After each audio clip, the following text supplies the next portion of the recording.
Hello, everybody, and welcome to the 232nd episode of Real Hawk Talk. I am Brian Nemhauser. You can find me on Twitter at HawkBlogger, and we've got quite the show tonight. It has been a while since we've been here. We took last week off. We were, a little gluttonous and needing a little bit of a break from each other mainly, but we couldn't be apart for long. We had to come back together. We've been across the globe. We've been doing all sorts of things. And frankly, it's time to bring this crew back together to talk about all things Seahawks, including what was a very disappointing result in Tampa Bay. We're also enough of the way through the season that we are going to talk about predictions. I'm already getting head shakes. It wasn't in Tampa Bay, I know, but it was in Munich. So it was an away game. Point being, it was a loss. It sucked. So we'll talk about that. We'll talk about where we are relative to our predictions. We will even probably talk a little bit about what is becoming a tantalizing draft pick that might be coming the Seahawks way. And we'll get all of that in tonight. But before we do, let's bring in the crew. We will start with the people that have traveled the farthest before they arrived here. Dayna O'Gorman at Dayna OG on Twitter. How are you doing, Dayna? Are you like recovered from what was a long, fun, I hope, and probably frustrating trip? I am. I've been home since very early in the morning on Sunday, and I'm still struggling with my sleep switch a little bit. But yes, it was a great trip, and honest to God, even with the loss, it was such a fun game, and the people around were so fun, and it was just really enjoyable, and it very different from the London games. I actually really liked the game in Germany. I hope they do a lot more of them. That's awesome. Well, I sympathize with the early wake-up call. I will say that that's actually my normal wake-up time that I have to go back to sleep again. So, we're just more in sync than we've been in the past. Nathan, you also made the trip. You didn't just go to Munich. You also went to Florence. And did you go anywhere else besides those two spots? No, we did 3 full days in Florence, took a train, had a train day, got off the train and immediately went to the German Seahawks party, which was awesome. And then had 3 full days in Germany, including the game and everything. So it was a blast. It was amazing. I've never been to Europe before. And I'm sorry, what? I'd never been to Europe before. That was your first time in Europe. Does Iceland count as Europe? I don't know. No. I don't think so. Well, then what is That's it? That's amazing. It's Iceland. I don't know. Iceland is the closest to Europe I had ever been. So, so that was, it was super cool. It was really awesome. What was the German Seahawkers party like? Chaos. It was, chaos. Dayna saved me from a 3-hour line because it wasn't clear that if you had tickets you could walk up to the door. But she did. Dayna let me know ahead of time, so we got right in. It was super cool. I mean, it was packed. It was chaos, but it was very organized chaos. It was for this is going to shock you, for Germany, it was extremely efficiently ran in terms of you went up and you bought tokens for beer, and I thought it was going to be a nightmare because there were so many people trying to get a beer or something. But the waitress would just come around and you give them a token, you tell them what they want, and they were on top of it. The people that did the party, they got the wait staff to wear Seahawk colored traditional German waitress clothes or whatever. I don't know. It's not lederhosen for women. I don't know what it is. And it was packed, man. It was it was really cool. It seemed like a really fun atmosphere. It seemed like everything but the game was really fun, and eager to hear more about it. The last, but certainly never the least, person I'll bring into the show is Evan Hill at Evan Hill HB on Twitter. Evan, man, it's been eventful around you. Arizona's been in the news a fair amount, and some of it just for getting their asses kicked by the 49ers, or for getting their coach let go from a game in Mexico City for some unknown reason. But what's going on with you, dude? It's good to see you. My life has been not as eventful though as going to Germany and spending time in Italy and Florence drinking wine. It's been on the home front here. Went to LA for a few days to spend some time with Josh. Going to LA again in a couple weeks for that Rams game in 2 weeks. But yeah, I've been enjoying the bye and it's been good but uneventful. Yeah, well, I'll be curious about that second trip. I know you were not super impressed with the stadium the first time in terms of Oh like my home field god. advantage. I've learned some things about going to SoFi, man. I did Like that what? once. Like a beer is $19. Like What? you want like a what was it? What did we get? It wasn't I don't remember if it was a 2 Coors Lights we did, 2 premium beer cans were like $39 and then I always tip. So I tipped I think like 18% and it 2 beers was like late 40s I think or something like that. There were things I learned about going to SoFi for the first time that I will absolutely not be doing the second time. In Well, the Munich stadium, you get like a liter. My fingers, where are they? They're a big ass thing of beer for like $12, and it wasn't Coors Light. It was like, I don't know what it was. Like actually good beer, Yeah, it was some German solid beer. Yeah. man. oof, that sounds really appealing. There was actually critical news, Seahawks news that came out today about concessions at Lumen Field that I know you've all been like dying to hear about. They're unveiling all these Amazon take it checkout stands where you can just take the food and walk away. And I'm really kind of curious what that's gonna do. 'Cause my buddy that I've shared season tickets with for a long time, he will go to get water, and I'm like, "I'll see you in a quarter." Yeah. Like, he's just like he's gone. Like, I would never do that. I would never miss that much of the game. He's like, "Yeah, I want to go get something." So I he's actually have a gone take on forever. that. I have a take on that because Okay. they do that at the Suns games where every other concession stand is like nobody's working there. I don't know how they're checking IDs because people are picking up alcohol and leaving.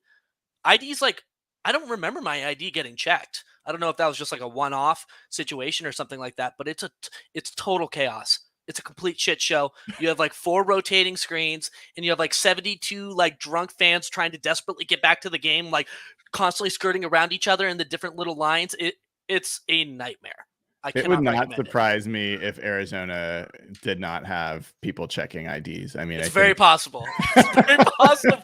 Very that would be possible very, they just said fuck it. Just that would be take it. very on brand. But look, I did the post game show for the Tampa game on my own, and I don't recommend listening to it because I was so pissed off.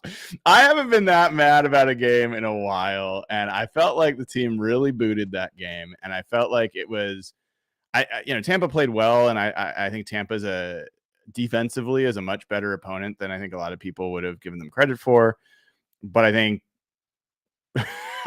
yes, I see Camden on chat here. Let's put this, see if this works. Yes, I was unreasonably mad, and I've calmed down a little bit. I'm still pretty pissed, but I'm curious, Dayna. I haven't heard from you. I'd like to hear from each of you. Like, what was your take about what we saw now 2 weeks ago? To be honest with you, it was they looked slow. I just kept feeling like the whole team was like running through concrete for some reason. Like it just didn't feel like there was a spark. They seemed tired. They seemed confused. Brian's just playing with things. I'm playing around. I want to see if I can make you spotlight. I got new toys.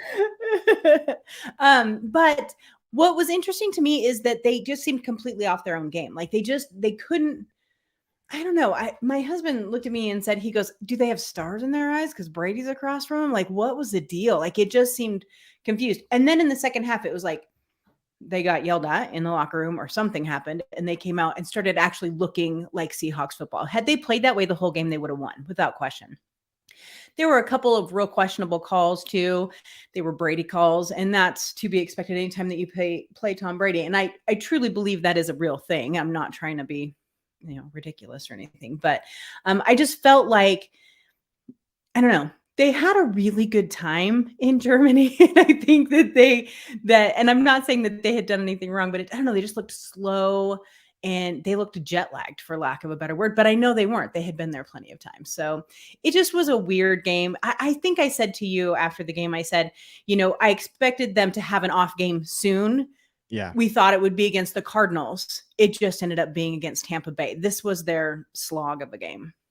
Yeah, Nathan, I probably should have found a way to have Jeff on the show, because he was pretty much as mad as I was, or in the same vicinity, but I'm okay going solo on that. So two things that got me really mad about that game. One was that I really felt the coaching staff blew it.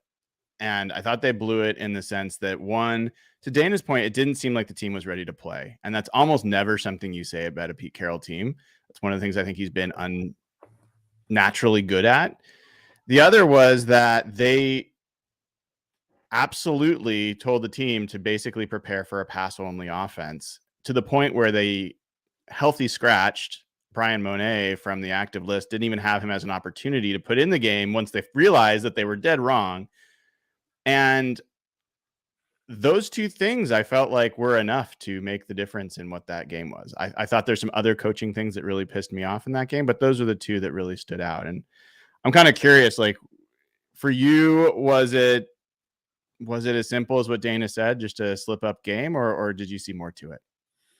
Yeah, I mean, I think, they definitely just had the players weren't out there playing really well, and they were just getting completely out coached, right? The players weren't making plays and doing stuff, at least in the first half, right? So it's not just the coaching, but I do agree. I mean, they came out and they seemed determined to run the ball, and that didn't work, but they kept with it for a half.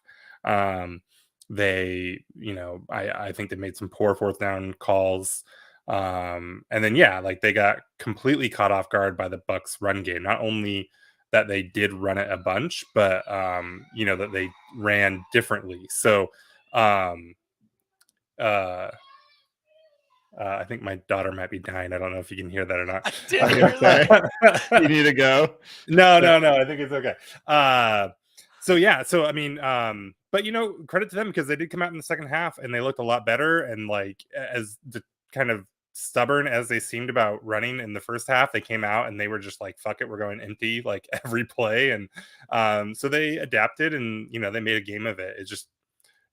I don't know. I think the thing that I will think about the most with that game, and it's what Pete talked about in the post game, it just sucked that they couldn't get the ball back, that they let him run out 4 minutes at the end of the game. That was just painful. That was salt in the wound. I agree about the fourth down stuff. We've all gone back and forth on that at times, but I thought there was an absolute crucial moment in that game. It was 0-0, 4th and 6. Gino had just made a pass for 12 yards to get to a makeable fourth down, and he was ready to go, and it looked like Pete was going to let him go, and then he pulled him off the field so that he could have the team take a delay of game penalty to move the team far enough back so that a punt was even possible.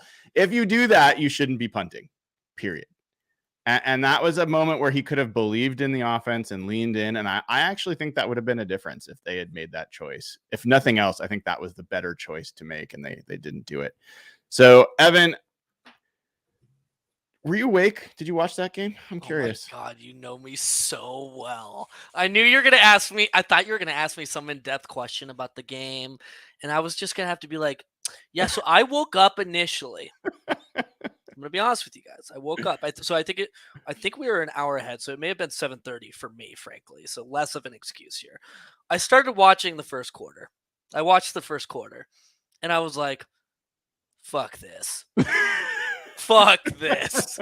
This is too early to be awake to be watching this right now. If they could come out hot, scoring, playing well, different story. I probably would have stayed awake." But I 100% went back to bed, and I woke up at the end of the third quarter and then watched the fourth quarter. So it sounds like, based off the reports I'm hearing, I missed a lot of badness.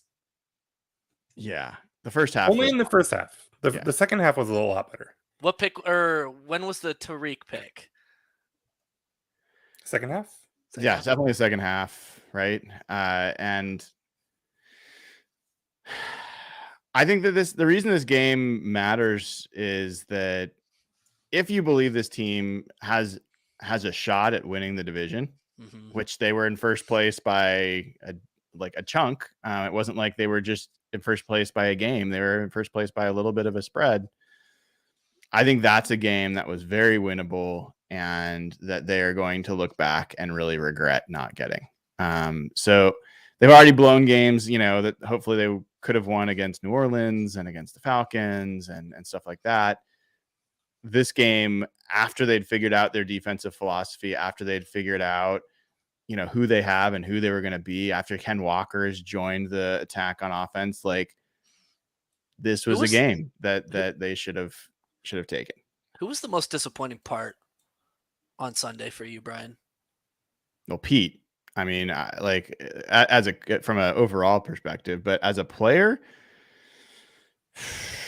I don't know. The most disappointing aspect was watching them get run on, for sure. I don't know if I could pin that on one player, though. The lack of Monet's presence. Yeah, I don't know that would have been the difference, but it certainly was pretty indefensible to have a guy in there in Miles Adams that was there for interior pass rush and to have the guy on that is known to help with run defense sitting there inactive. Yeah, I don't know. Did you guys have somebody else that stood out to you or some other thing that stood out?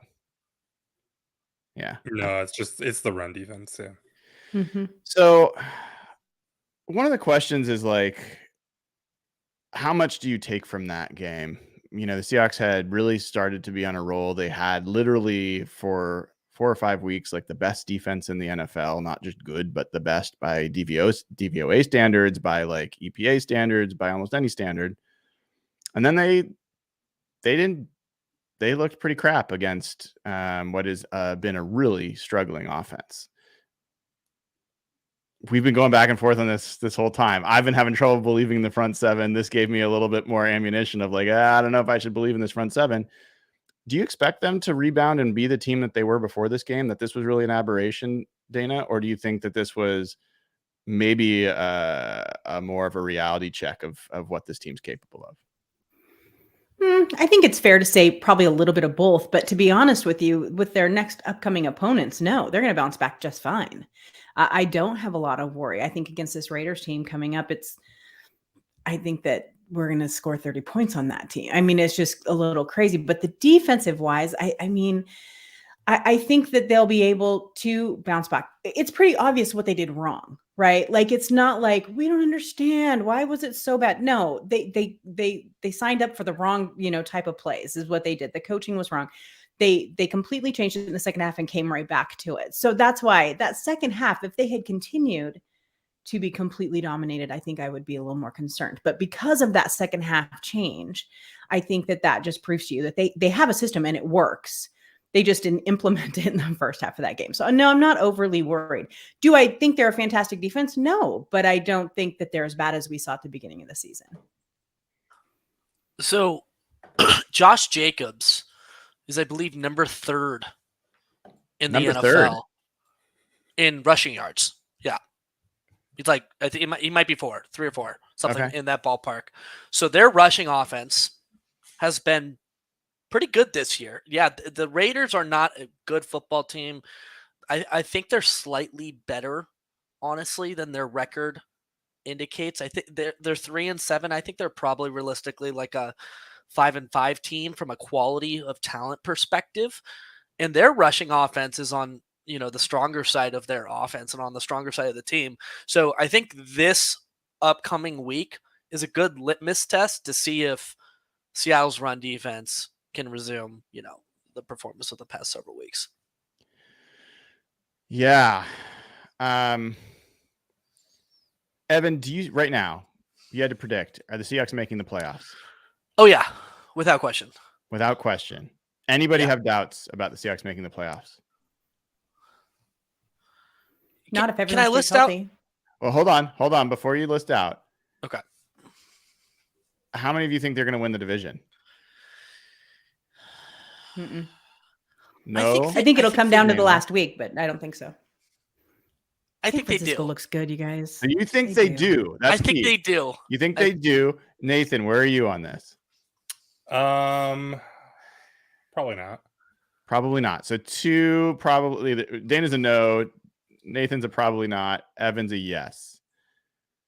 So the key thing here, and I want to hear your reasons on this, but if they don't win the division, then they've got to have, obviously, they got to have a better record than some of the other competition. Like the Commanders are coming on. The whole NFC East has got pretty decent records.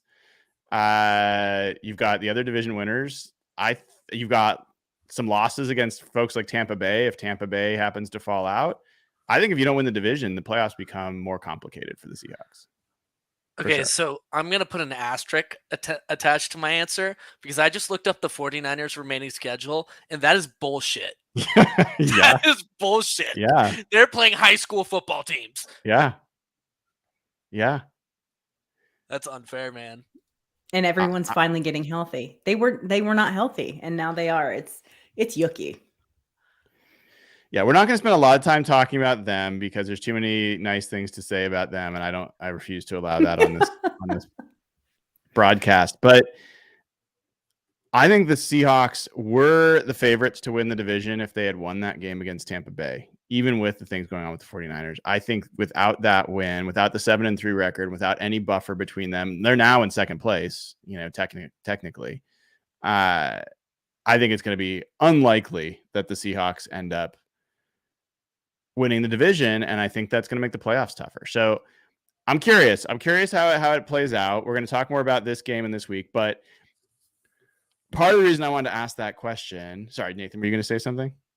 Well, I'm not quite sure. I mean, Seattle has 2 games the rest of the year that they won't be favored in, probably.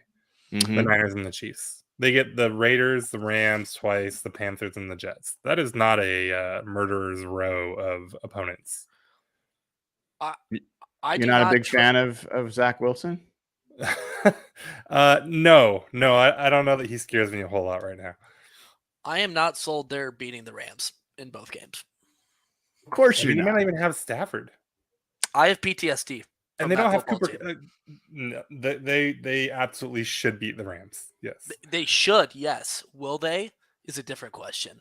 I don't know, but they could jump up and beat the Niners or the Chiefs too. Like that's not like guaranteed losses either. So they could. So yeah, I don't know that they're going to win the division. I mean, it's hard to predict that they will after what they looked like against the Niners the first time around. But I mean, I don't know. They still have a half game up on the Commanders, and they have to. I mean, the Commanders could lose a few more games here too. They don't have the easiest schedule, so I'm just not sold that they need to win the division. Like, if this team gets in the playoffs, that's true. They just could do some stupid, crazy, good stuff. Like this is an unpredictable team, and if they catch like the positive side of the variance, both defensively, and they continue to be mostly a powerhouse from an offensive perspective, all you need is a 3-4 game stretch. I'm just not convinced that this team on this season would need a home field advantage to go far. I think I agree with that. I'm like, my eyes are on making the playoffs, and I think the odds are that they do, but I don't think the odds are that they're going to win the division at this point. And I think that makes things a lot more unpredictable overall. And so I'd be curious. This is a game like we'll talk about this week with the Raiders. You can't lose these games. You're done with these types of games where you blow something. Like, you can't. And so it's a little bit different when you're hunted and not the hunter. And I think that's going to be a little bit something that they're going to have to deal with down the stretch.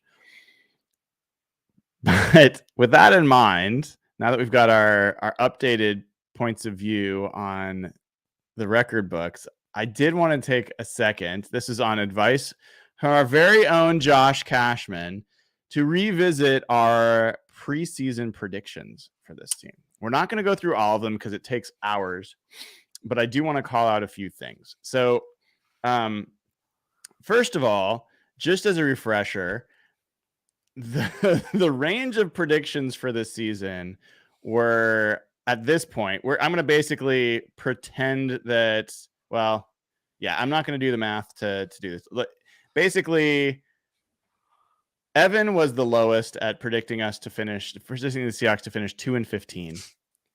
He had them going 1-11 through the first 12 games.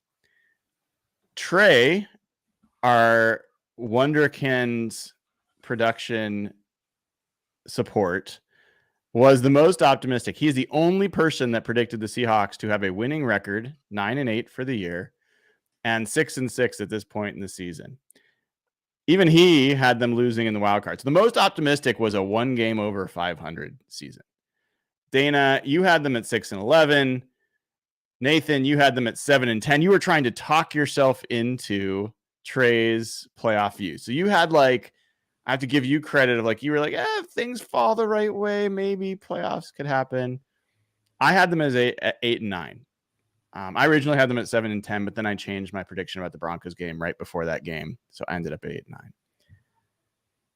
Evan, how do you feel about this has got to have been the most shocking to you, given what you predicted? Yeah, I was actually thinking about this the other day, and I think it's pretty synonymous with I think the way many Seahawks fans feel. But the last 5 or 6 years have been really frustrating for me personally as a Seahawks fan in terms of the expectations I had for the team and where they were falling. And this is a season that has made me fall in love with football again. Just to be honest with you, it's going in with no expectations, and the priority is just have fun, develop some players, and see where the chips fall. And being surprised with a positive an extraordinarily positive outcome, by the way, is just it's the peak in the height of potential fulfillment. I think I could have in this season. So I'm just kicking back and I'm just enjoying this ride, frankly. Nathan, what do you feel like you were most right about in trying to talk yourself into this team being a playoff potential contender, and what do you feel like you got the most wrong about the team preseason? Well, I said all along that this is not going to be an awful, terrible team, which is what a lot of people were saying. A lot of people thought, they'd be lucky to win 5 games. They're going to absolutely be in the top 3 for a draft pick and stuff like that. And I never believed that. So I definitely was right, most right about that. I guess the thing I got the most wrong was I guess I just didn't see the upside totally. I mean, I did come around and start to think that they'd make the playoffs, but I mean, I definitely didn't see us thinking about Geno like this and that, just how good they could really be. So I guess that's really where I missed. I don't know. I don't think I had any really bad misses though. Yeah, we'll find out when we go to the other part of the predictions. Well, so in the predictions, I definitely. So when we did the predictions, I had them 7-10 or whatever, right? Yeah. But then it was after that I bought in on the playoffs idea. So yeah, I don't know. Yeah, they're way better than I expected for sure. Yeah.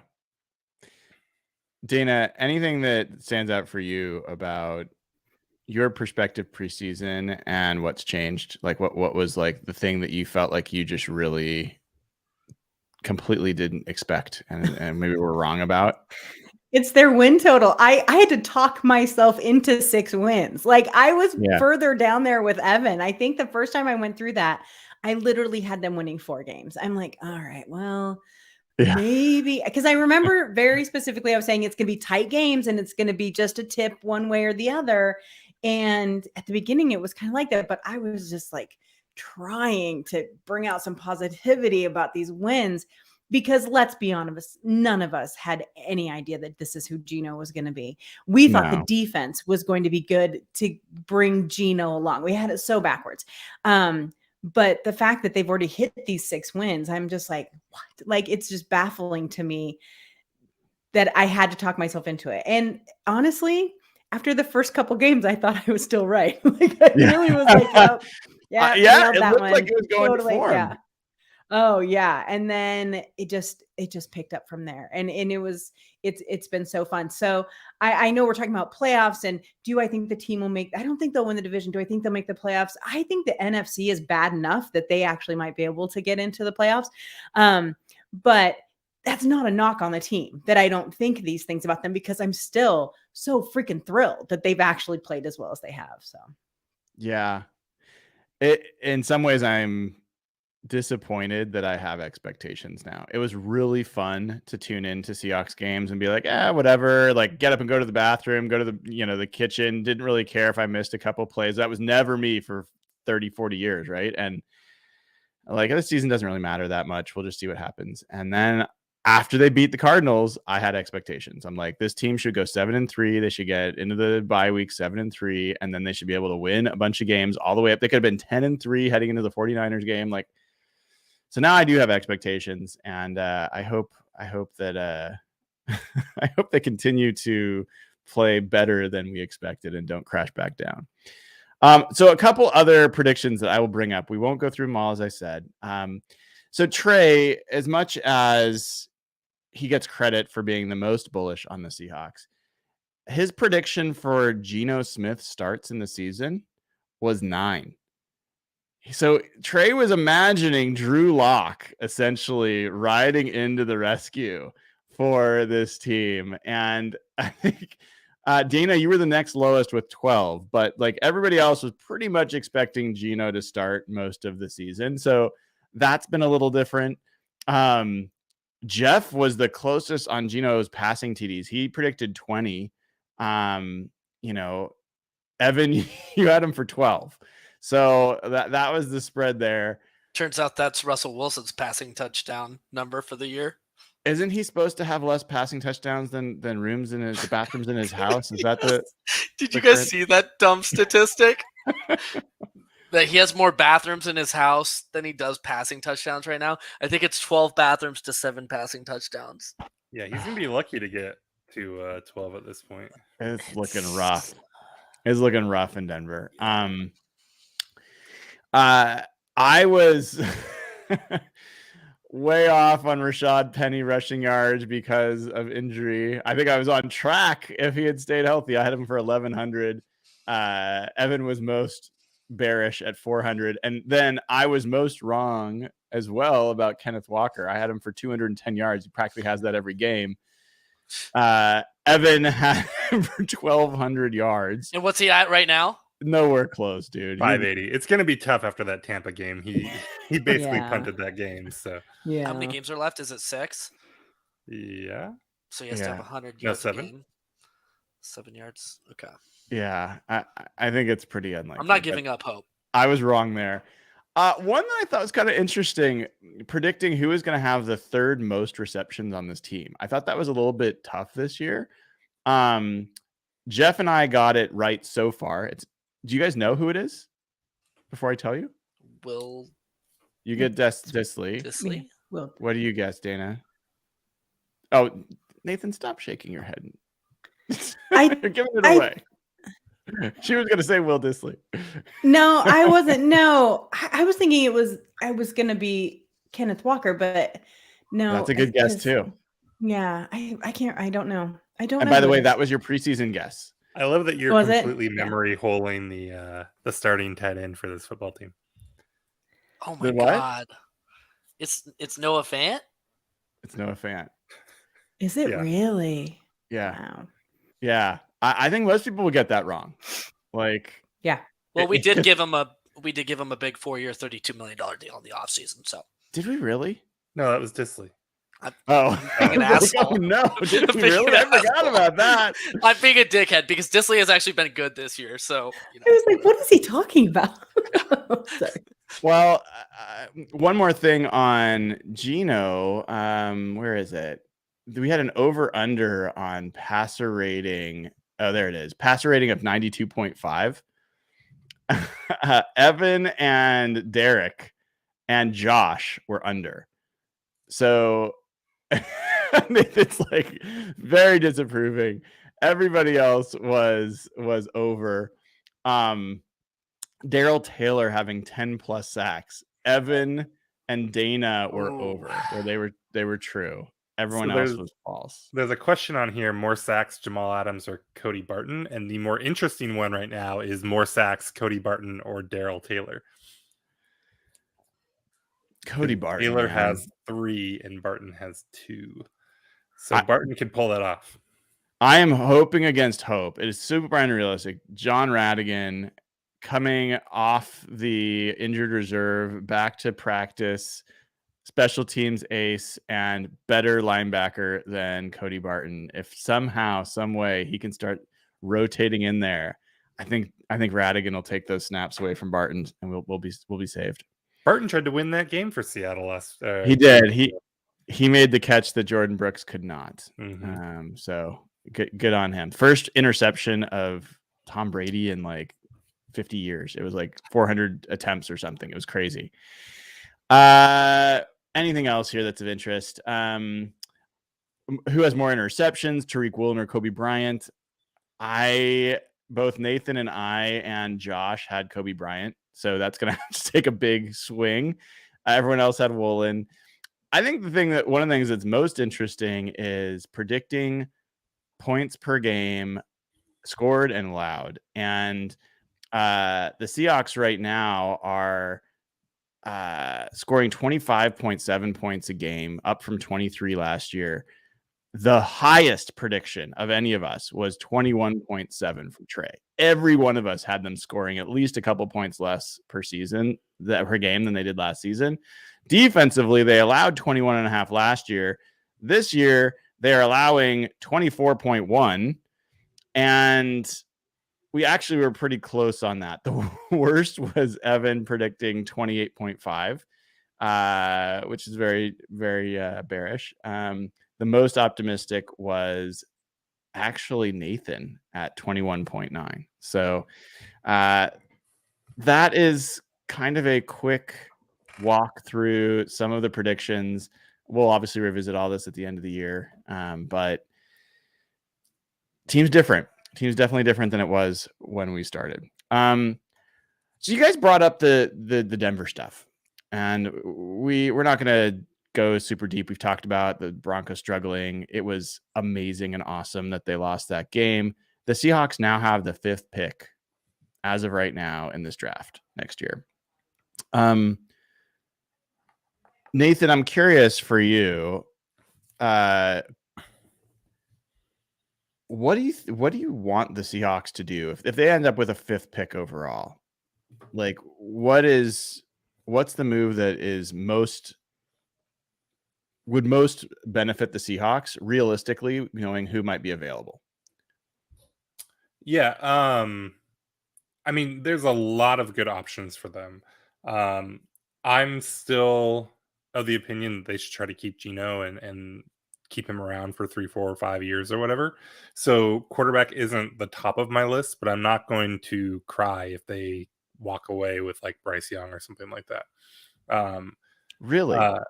Yeah. Is that the case for all of you? If the Seahawks end up drafting Bryce Young or Stroud or something like that, how will you feel? Evan, you're like all in. Dayna, you're not. Tell me why. Dayna.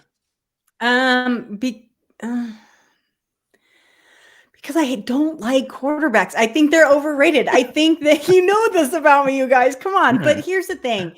Yes, those 2 quarterbacks are fantastic. I don't think you have nearly they're not going to come in and do what Geno has done this year. I just don't see that in the first year of a quarterback. That's me. I don't want to hear about it on Twitter. Just let it go, people. But here's the thing. I think that they are going to get eaten up so fast, or people are going to be moving up to get those. I mean, we have to think of teams who are really, truly quarterback hungry, right? We have to look at the Texans. We have to look at the Colts. We have to look at really even the Lions at some point. But so no, I would prefer they went with some of those better defensive players and just roll with Geno for another year. And I know my tune has changed. I know that's not what I said at the beginning of the year, but we've seen a completely different world now at this point. So I have switched because I think it was Brian, I think it was you that I was arguing with about this. I'm like, you can't pass up a quarterback that high. Now I'm thinking you can pass up a quarterback that high. Evan. So this is what I want to jump in with. They apply the transition tag to Geno Smith, which is I think estimated to be $33 million on a 1-year deal. The way the transition tag works, just so the audience is aware, he can negotiate with other teams, and if the Seahawks don't, match the contract, then Geno Smith would take that contract, that proposed contract, with another team, and that team would be forced to give the Seahawks 2 first-round picks. Okay, so there's the transition franchise tag, and then there's the exclusive franchise tag. The transition tag is a lot cheaper. I think the actual exclusive franchise tag is $15 million more expensive. So would you guys be upset if Seattle didn't, go higher than that $33 million mark and walked away with 2 first-round picks? Brian, would you be okay with that? This is the non-exclusive franchise tag. Correct. Sorry. Yes. Yeah, because you said transition. So I think that's probably the right move. So it's hard to right now, if that's what they did, I think that would be defensible and I would be okay with it, given where the Seahawks are and where they are roster wise. If Geno plays, if he at least sustains this level and even improves on it, then I think it starts to be a much more questionable decision. And so, yeah, I'll say my answer could change, but right now that seems like very much the right approach. And it would be hard to imagine that anyone's going to give up 2 first-round picks in any situation for Geno Smith, even if he plays really well the rest of the year. You really couldn't see some really dumb, stupid team doing it?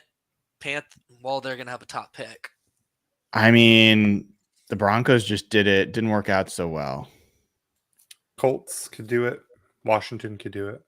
There are teams out there that could do something dumb. But I mean, my original point was I'm not going to hate it if they draft a quarterback, right? If they do something like that with Geno and he walks and they manage to fall into a windfall of picks or whatever, and they go with the quarterback, I'm not going to be sad about that. But I do agree that, right now, I think the dream would be getting Will Anderson or Jalen Carter. Those two are, special defensive players, the 2 best defensive players probably in the draft. I don't know a ton about this draft class. Derek was talking about the Tariq Woolen clone at cornerback, or the guy who measures out similar to Tariq Woolen. That would be pretty shocking because Shaquille Griffin's the highest cornerback they've ever taken. But if they want to grab a Tariq Woolen clone, I will be pretty excited about that too. So they're going to have options there. I think it's going to be pretty exciting no matter, it's going to be hard for them to mess it up. I mean, Bijan Robinson. Well, here's the real question I want to know from each of you. So Evan, you should be listening too, because I know you're texting one of your side pieces. But if the Seahawks, there's a potential, the ESPN, their projection right now is that the Seahawks actually end up with the 3rd overall pick. And I think it's realistic that the Seahawks can end up there. And in that case, there is going to be both Will Anderson and Jalen Carter available, most likely, almost 99% likely. The 2 quarterbacks will go 1 and 2. There will also be some quarterbacks that are some people feel differently about, the kid from Kentucky and whatever. So here's the question, though. Let's say they have the number 3 overall pick and they trade back. They trade back to say the 10th pick, and they get another first for next year. They get the 10th pick this year, and maybe they pick up a 3rd or whatever. But basically, you are giving up the chance to take Will Anderson, Jalen Carter, or one of those quarterbacks in order to get more picks. How do you feel about that, Evan? I'm comfortable with it. If they only slide back 5 or 6 spots, especially if Geno's still in the fold, I think that's the right move. Those top 5 picks are so flipping valuable, and especially if you get a quarterback needy team, at 8 or 9, 10 that wants to move up, you could see them really leverage the future in a Trey Lance type of situation if they're really obsessed with the player. So I think the potential value is there.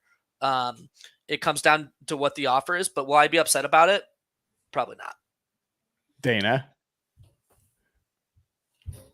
I'd be pissed as hell. I'm so tired of. I agree with everyone in chat. No, here's the deal. If you want to play with one of your picks, play with the one that's ours. Keep this one from Denver. And honest to God, you know that it would just be poetic justice if they got the third pick and could actually land one of those two quarterbacks. So your pick from Denver is to get one of the best quarterbacks in the draft. That'd be hilarious. I mean, there would be some very nice little karma, moment there. But no, I don't want him to trade back. I want him to use it. I want that top level. I mean, when was the last time Seattle's had that high of a pick? They have to use it. They have to use it. If you want to mess around with the lower level picks, you can get more in your 4th, 5th round, whatever. Go ahead and do it. But this one, you need that moment. You need 2 first-round picks, and the higher the better. Nathan, I think I assume with you are always down for trading to get more picks. That's been your MO. How would you feel in this case? Yeah, this is, I mean, if you have the number 3 pick, it's a little different, right? Because you really do have, your pick of Will Anderson or Jalen Carter probably at that point. And that to me, like those two guys are worth staying, right? The other thing is, I love that.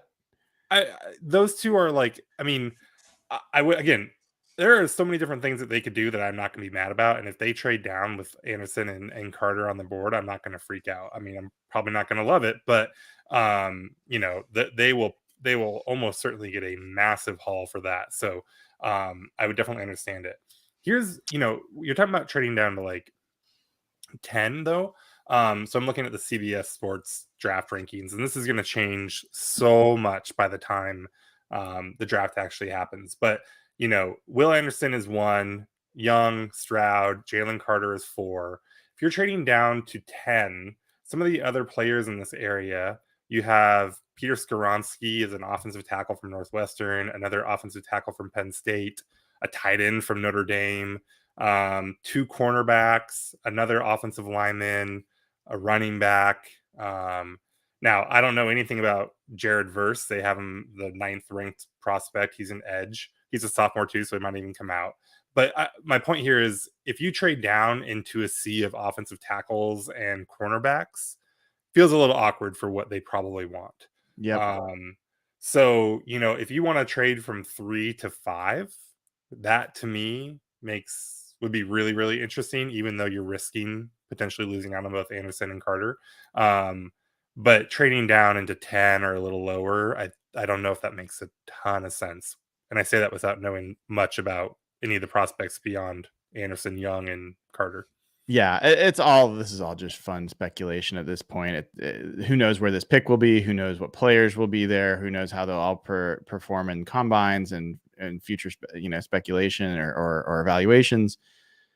What I will say is if there's evidence that Jalen Carter and Will Anderson are generational talents, they're blue chip, like elite Khalil Mack, game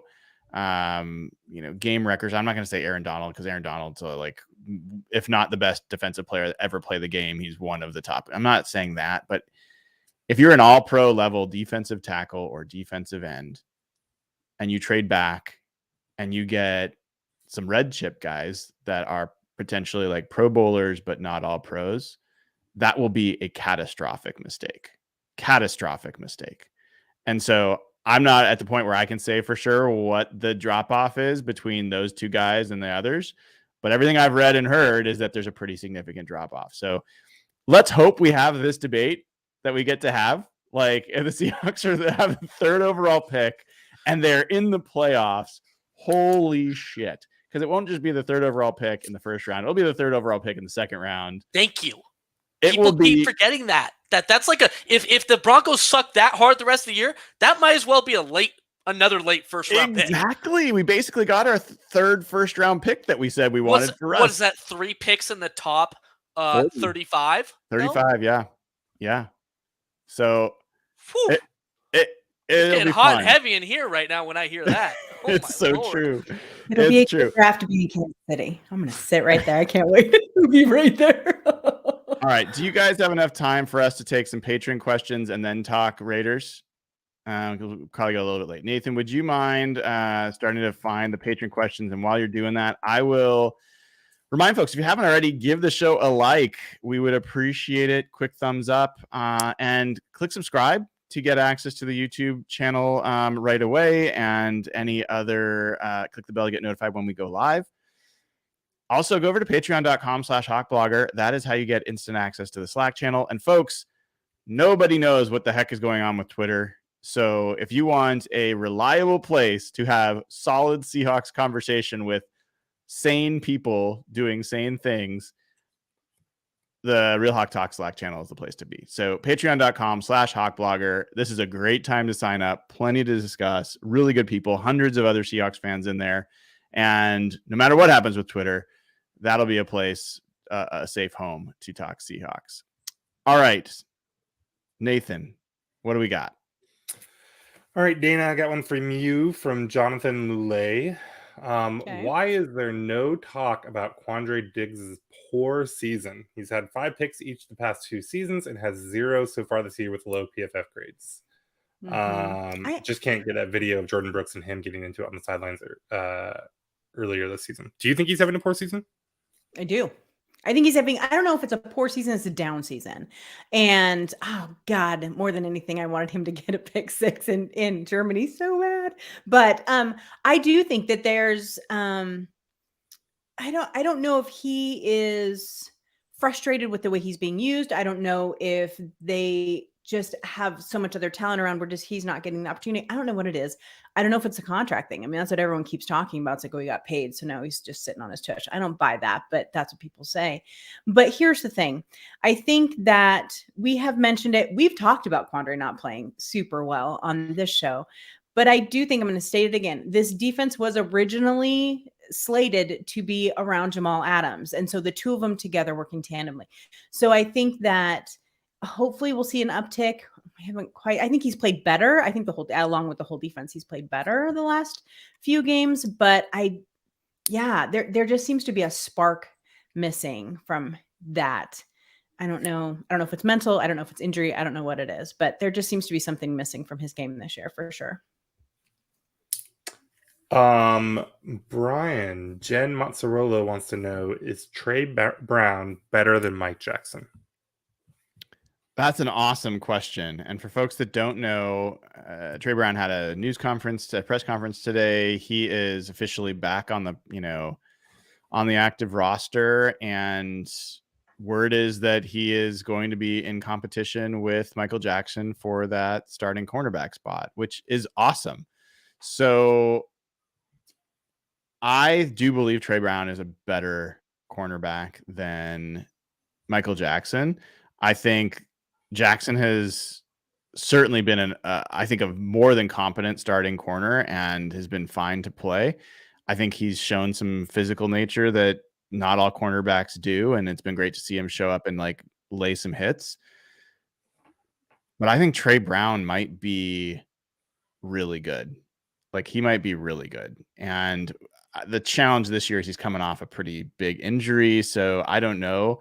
Similar to Quandre and some of the other guys, if like often it's the year after they've done rehab that they come back and are kind of their normal selves. So I don't know if we're going to see that version of Trey Brown this year, but it would be awesome to get him in there. I really hope they do rotate him and we get to see some snaps from him. And Dana, Jen also wants to know, should we grab a running back off waivers? Darrell Henderson and Melvin Gordon are 2 notable running back cuts this week. Are you interested in either of them? I did put on Twitter, I thought it would be hilarious if they picked up Melvin Gordon. I thought that would be very funny. I don't know. But no, I don't think so. I mean, I know that they were interested in picking up another running back. I know that they were looking into that. And I guess for injury insurance, that might be a good idea. But I don't really have any interest in either one of those 2 players. Am I crazy for that? I don't see any upside to them. No, I mean, I think Homer and Dallas are fine as backups. So, Evan, Rob Kinnear wants to know, who are some players you'd like to see get more or fewer snaps the rest of the season? Do you have a Marquise Blair that you're jonesing to see on the field that you think the coaches are making a mistake by not playing more? More or less snaps from anybody? Jason Myers, More or less, though. Which one? less. I want more kicks from Jason Myers. We got to pump up that contract value. I don't know. Can I flip this one back to you guys? Is there a player that jumps out for any of you on either side of the ball? Brian is dying to get Cody Barton fewer snaps, obviously. I mean, I don't have someone to put in his place though, because the That's way the the roster is thing. constructed. Are you I want to itching see to Josh see Jones on the field more often and like more nickel. Like that's what it would mean right now. Yeah, There's are you nobody itching that to I see look more out- Eskridge? That's actually a good one. Derek Young. I would Well- actually I would like to see more Derek Young and less Eskridge. Not because I think Derek Young is the next great thing, but I don't know. And I think we've got a lot of evidence that Eskridge is not. So I'm ready to see somebody else. Good one in chat here. I'll throw up there. It's an interesting one. Phil Yeah, Ain't Rob laid that one up for you too. outplayed. He has completely outplayed Gabe Jackson. It's not close. Right. Gabe Jackson's got that big contract too, and he's entering the final year of his deal next year. So Yeah. I'll throw another one on there from chat. Good old Camden with. Fewer LJ Collier snaps, please. I think knowing Camden wants more LJ. He just wants LJ starting, maybe. I'm sure Camden's going to appreciate that comment. Yeah, no, those are some good ones. No. Yeah, we needed help from the chat there because it's been pretty easy to have that conversation in past years because there's been such obvious why isn't this person playing conversations. Not as much this year. Mm-hmm. Yeah, I thought it was interesting because nothing really jumped out to me either. Mm-hmm. Yeah. Do we need to see a little bit less of Darrell Taylor? For who? Right. Well, and I think we that's the are, problem, though. right? Yeah. I mean, we already are. Like Bruce Irvin has taken over that spot, and it's Bruce Irvin and Uchenna Nwosu. And then even after that, I think we've seen Boye Mafe take snaps. So Taylor is really just a rotational pass rusher right now, which I'm okay with. Mm-hmm. Okay, that's it. There were questions about whether the Seahawks can beat the 49ers to win the West and whether we would be okay with trading down, but I think we've hit all those already. So cool. Well, again, patreon.com/hawkblogger. That is how you get instant access to that Slack channel, and you can ask us questions every week. So appreciate that. All right, let's talk about this Raiders game. This is I usually write my tail of the tape Wednesday morning, so I did a little bit of pre-research, but have not finished all of it. When I was looking at this Raiders team, in some ways, like they should be better than their record, and in other ways, they should be what their record is. Like there's been some weird games for them. They don't have a particular like big injury issue where there's been something that's really changed there. They've been pretty stable in general. But I mean, this is 32nd in the league defense against quarterbacks. Their passer rating against is dead last in the NFL. Yards per attempt, 27th. Completion percentage, 32nd in the NFL against what is the number one completion percentage quarterback in the NFL this week. They are dead last in the NFL in taking the ball away from opponents. 32nd. That's been a big part of what they've been. And then offensively, they're kind of okay. They're not great. They're like a middling offense that's like 16th in points per game, 16th in yards per game, 12th in yards per play, which I think is generally a decent evaluation. They're first in the league in terms of giveaways. They do not give the ball away. So they're this weird team that is first in the NFL in terms of protecting the ball. They are dead last in the NFL and taking it away. So Raiders games don't generally have a lot of turnovers one way or the other. But essentially, they have advantages over the Seahawks in pretty much every category on offense. And the Seahawks have advantages over them, more advantages over them in every category when they're on offense. So I'm curious, like Dayna, you cover a bunch of different teams. Yep. What do you make of this Raiders team? From a DVOA perspective, they just had their best game of the season in terms of beating the Broncos. It was plus 44% DVOA, their best game. What do you think about this Raiders team? Well, I pay a lot of attention to this division, obviously, since I cover it. But here's the interesting thing. At the beginning of the season, I really expected the AFC West to be the new NFC West. They were going to be hyper competitive. Everyone is going to be really good. It was going to come down to the wire to see who won this division. Obviously, the complete opposite has happened. The Chiefs already have it completely locked up. And no one else is even close, right? The interesting thing about this is the Raiders are the one I thought might give them the most trouble. Although I love Herbert and I love the way the Chargers put together. Their injuries have just destroyed that team, and we know that. But the Raiders are interesting because they brought in Josh McDaniels, which is a completely different style of coaching than what this team was built for. And I think that that's where we're starting to see some real issues with this team. I think that he came in, and while he's not Bill Belichick, he has some Bill Belichick tendencies. This team was built by very different coaches over the last few years. I was kind of surprised he kept Derek Carr, to be honest with you, when they were kind of doing everything. So I think that you have a little bit of coaching philosophies not really fitting their talent level not really being used properly or injured. I think they really thought that they would have like this great, punch between Renfro and Devontae Adams, and it just hasn't shown up. But it's their defense. Their defense is a disaster. They have, I think, was one game they were up by 17 points, and they still managed to lose this game. The Jaguars game. Yeah, it was a disaster. Yeah, they were and up. So it's 20-7 and lost 27-20, like gave up 20 straight points. The second half of games are disastrous for the Raiders. And so what I think is that I know I've read and I've talked to a couple of reporters, Josh McDaniel, he's not going anywhere. They're going to keep him for another year. It's not like they're going to fire him, even though the fans really want them to. He really seems to have Mark Davis's ear that he's going to be around for a while. I think they're just going to have to do some massive shifting for this team to come together, and it will not be this year. This year it's kind of a lost season for them, in my opinion. So if Seattle's offense can, I think DK is going to end up having a day. Like I have a feeling that they're just going to run all over this defense. So I think the Seahawks defense just has to figure out a way just to slow down the few weapons that they have. Yeah, Nathan, one of the things I looked up on this Raiders defense. So according to PFF, 10 of the Raiders. So this is the worst tackling team defense in the NFL.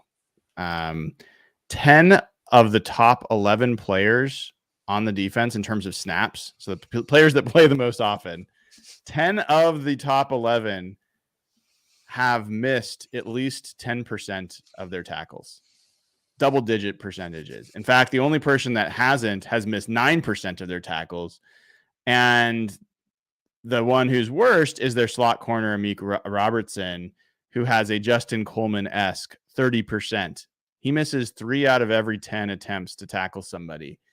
So, and just as by comparison, because the Seahawks have not been a great tackling team either, they're like 7 out of 10 are double digits. And if you go over 15%, it's like 6 out of 10 for the Raiders and only like 2 out of 10 for the Seahawks. So like they're really, really bad at tackling. Who do you think gets helped the most by that on the Seahawks team? I mean, DK could have himself a day. If you can't, he's already a problem enough. If you can't get him down, it's going to be a nightmare. I mean, I don't know. Not being able to tackle benefits everyone. I mean, it's going to benefit Kenneth Walker. It won't benefit Tyler Lockett because he'll just fall down anyways. But literally every single other player. If Tyler gets hurt because he feels like he's now got to like get yak, I'm going to be so pissed. He doesn't. Yeah, it's fine. He can fall down. He's good enough that he can just fall down all the time. Yes, he is. Probably should have a little bit better idea of where the first down marker is, but other than that, it's fine. Yeah, I mean, if you can't tackle, I mean, we saw that at the start of the year. If you can't tackle on defense, it's just a nightmare. Evan, Have you watched any Raiders games this year? Do you have a feel at all for this team? I actually have watched a couple of their games. Um, do you know where 2 out of their 3 wins come from? I do, but tell us. The Broncos. They've won 1 game this season against a team not named the Broncos. They have won 1 game with a win against an opponent with a winning record. That was week 5 of the 2022 NFL season. So the Raiders, I think, from their how do I phrase this? As an outside viewer, their biggest flaw is coaching. Josh McDaniels is totally suspect. That entire fan base doesn't trust him. He's proven he's not capable. I don't think. I think there's a real coaching mismatch here, frankly, in this game. I think they're underperforming their talent level. I think they actually match up from a Seattle Seahawks perspective. I think we actually match up really well with them. Our offense is obviously one of the top offenses in the NFL. Their defense is bottom 5 in the NFL. If we can lock down Devontae Adams, which I think we can do with our corners and our secondary, I see very little hope for their offense moving the ball in any sort of sustained fashion. So I think from a matchup perspective, I'm pretty optimistic about this. And this maybe goes without saying, but if Seattle was to lose this game, then I start getting really concerned. Like you can excuse off the Bucs game, flying across the pond, whatever, jet lagged, whatever. I don't think you could excuse away a home loss to the Raiders. That would be really bad. Even with a team with 0 expectations like most fans have. Here's the thing. I want to check this with all of you. Worst case scenario, the Seahawks fall apart the rest of the year and end up not making the playoffs. I don't think that will mean that the offensive tackles aren't good.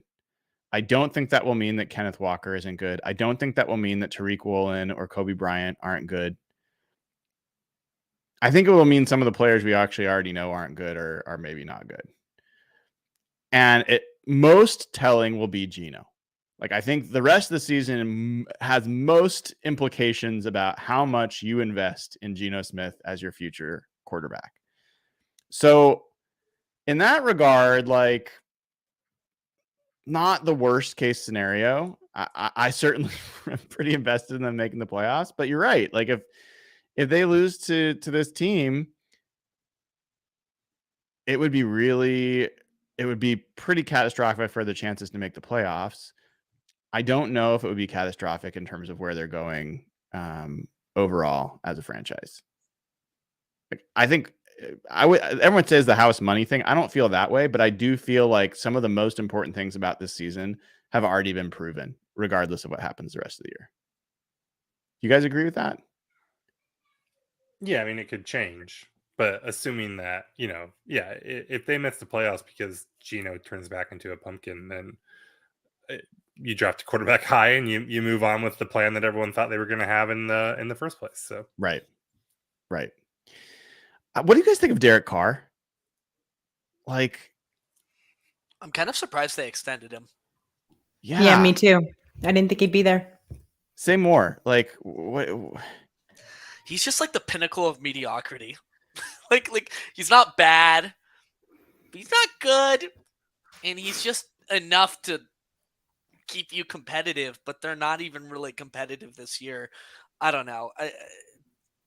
To me, they should. We talked about this, I think, offline in our group chat. This is a team that, if they wind up with a high pick, then they need to be looking at quarterback. Mm-hmm. I don't care about that Derek Carr extension. He's not good enough. He doesn't uplift the team like Patrick Mahomes does or something like that. It would be odd. I mean, I hope you're right. It would be if the Raiders right now, for what it's worth, have a higher pick than the Broncos, even though the Raiders have beaten the Broncos twice. Just based on how they do tiebreakers for draft picks is wonky. But if the Raiders pick a quarterback, that would be great for the Seahawks. I don't know. Unless you want the Seahawks to draft a quarterback. unless you want the Seahawks to draft a quarterback. But like, I don't know. I mean, with you, Dayna and Evan, I just see him as like mediocre, but they've committed to him. And I don't know that I see them signing him to that deal and then also drafting a rookie in the top 5. Mhm. I think they would have to have a trade partner in mind for him. They would have to be willing to eat part of that contract, have a decent trade partner in order for them to take that risk. Otherwise, it's pretty illogical from a business standpoint. But we have to figure out if McDaniels, if he wants him, if that's going to be his coach, because honest to God, it really seems like from everything I've read and everything I've heard, the Raiders organization is behind this coach. And so it's just going to be, I don't think it would be logical for them to take one so high unless they had that other situation set up. Otherwise, you have to keep him at least one more year, I think. But he is so inconsistent, and it's so hard to know what you're going to get out of him. He has brilliant moments. There are times Derek Carr looks like an elite quarterback, but they're so few and far between at this point. And they've gotten the weapons around him, and it hasn't changed much. So I think that it would be, he's just not going to be good enough long-term for them, but I think they'll have to keep him at least one more year. The Raiders are going to be pivotal to the future of the Seahawks more than they ever have been. They've already helped by beating the Broncos twice. Whatever happens in this game is going to influence where the Seahawks pick is. Whatever they do with their pick is going to influence the Seahawks most likely. And yeah, Derek Carr is elite at getting rid of the ball quickly, not getting sacked, and not throwing turnovers. He doesn't throw a ton of picks, but like there's going to be a lot of quick passes, and it'll be interesting. Like the Seahawks are going to have to tackle well. Devontae Adams has been a handful for Seattle, when he's been in Green Bay. He's a handful this week. We'll see how that goes. This game isn't as this game is not a David versus Goliath from my perspective. I don't think this is as clearly like Seattle should dominate as maybe we would all hope they would, but I am curious. Let's get to predictions. I am going to start with you, Nathan. Who's going to win this game, and what is going to be the score? I'll go 27-19 Seattle. Okay. Dayna. I think it's going to be more than that. I think it's going to be Seattle's going to win it. It's going to be 30-17. 30-17. Evan. It is not uncommon for Pete Carroll football teams to struggle after the bye, coming out of a bye. I think they've lost 8 out of 12 coming out of a bye. So I think this game is going to be ugly, and I think the Seahawks are going to scrape by. What was that, Dayna? Like, is it Pete the struggles or Russ? Just kidding. Go ahead. Sorry. Go ahead. Sorry. Had to throw it out there. We'll find out with an additional data point this year. But I think Seattle wins in a very gross game, 17-14. Okay. I actually like that. I think that's not stupid. That's not a bad pick. I'm looking at the Raiders scores, right? In every game for the Raiders. Only one time this season have they allowed less than 20 points, and it was last week against the Broncos, which I think you just throw out any game against that Broncos offense right now. They've allowed 24 points or more in 3, 4, 5, 6, 7 out of their 10 games. So that plus the tackling issue, I feel like this game, I think everyone's right. This could be a tough game, trap game, frustrating game. I think that's all totally possible. I think the Seahawks end up winning this game 30-14. I think they're going to put up some points against this team. I think they're going to be able to hopefully run the ball. And I think there'll be a couple big plays against them. And hopefully the Seahawks get back on track and move to 7-4. So That is the call. I think each of us have the Seahawks winning. We will see on Sunday how it actually turns out. Thank you to Dayna O'Gorman at Dayna OG on Twitter, Evan Hill at Evan Hill HB, and Nathan Ernst at Nathan E11. And thanks to all of you for tuning in. If you haven't already, please give the show a like. It takes 2 seconds. Click subscribe for the channel on YouTube. Click the bell to get notified when we go live. And then head over to patreon.com/hawkblogger and join the crew. Sign up, get immediate access to the Slack channel, and be part of the conversation that's going on there all the time. Thanks to everybody. Have a wonderful rest of your night. And as always, go Hawks.